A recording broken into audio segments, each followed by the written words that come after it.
Have you ever been in the middle of an important conversation and suddenly realized you haven't heard anything from the last 30 seconds? Or driven home without remembering half the way?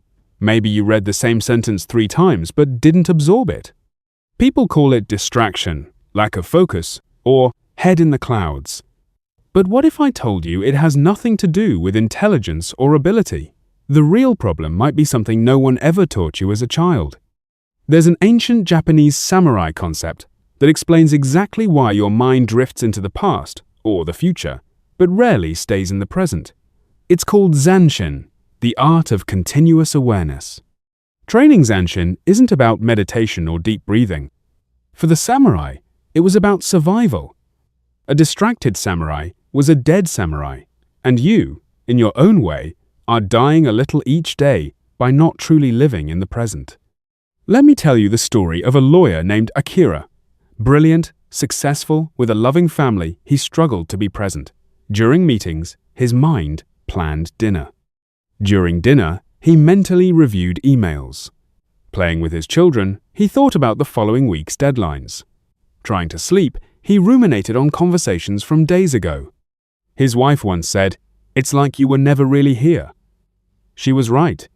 Akira was a ghost in his own life. He tried everything: mindfulness apps, productivity hacks, therapy, even medication. Nothing worked because he was addressing the symptoms, not the cause. The problem wasn't distraction.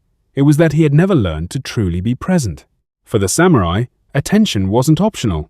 It was life or death. Imagine winning a duel, your opponent is down, but a second of relaxation could be fatal. Zanshin isn't tension or paranoia, it's a state of relaxed alertness that continues even after the action ends.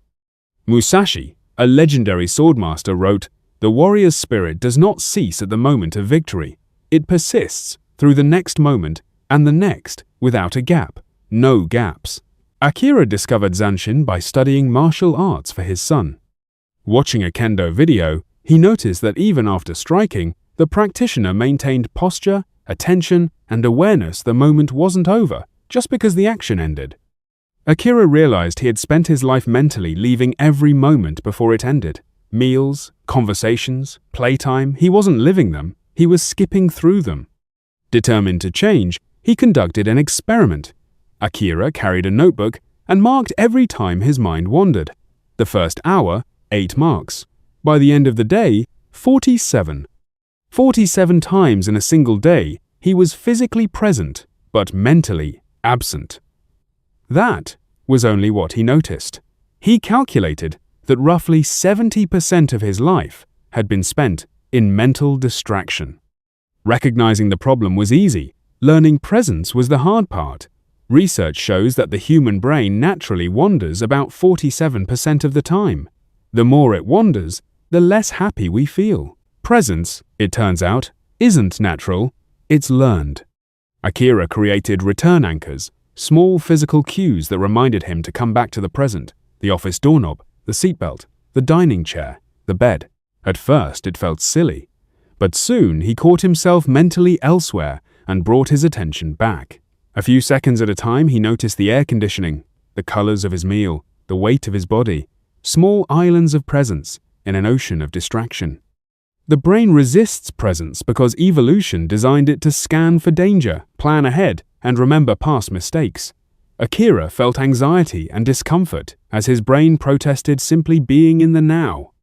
But Zanshin is not comfort, it is power. A samurai in Zanshin feels everything, including boredom, anxiety, and discomfort, but observes without fleeing.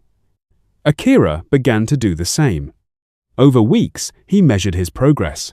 How quickly could he return to the present after noticing distraction?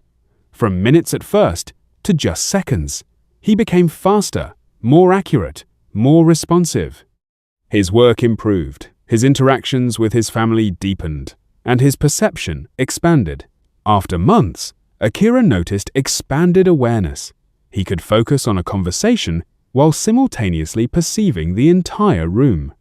Subtle shifts in posture, temperature changes, people moving, he observed it all without losing focus. Martial artists call this metsuk, seeing everything without focusing on anything specific. This wasn't multitasking, it was total, relaxed presence. Akira's family noticed the change. He listened to his children. He engaged with his wife. He was present. Meetings and daily tasks flowed more smoothly because he was finally inhabiting his own life. He didn't become smarter, he didn't have more time, he became present. And that made everything function better. Zanshin teaches a brutal but beautiful lesson. Life is measured in seconds, in micro-decisions, in small acts of attention. Your children won't stay children forever. Moments with loved ones can't be reclaimed. You can't live your life in your head and expect to truly experience it. Presence is a lifelong practice. It requires effort, discomfort, and persistence. But the reward is undeniable. You stop being a ghost. You are alive in your own life. You see, hear, feel, and respond to each moment fully. You engage, you connect, you exist here and now. And in this, ordinary life becomes extraordinary.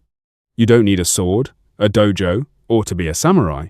You just need to be where your feet are, now, and now, and now again. Life is happening in these microseconds. The question isn't whether you can do it, it's whether you will. Will you be present, or will you keep living in your head while life passes by? Zanshin is the art of honoring every moment, treating each as if it matters, because it does. Every word, every action, every breath, fully present, fully alive.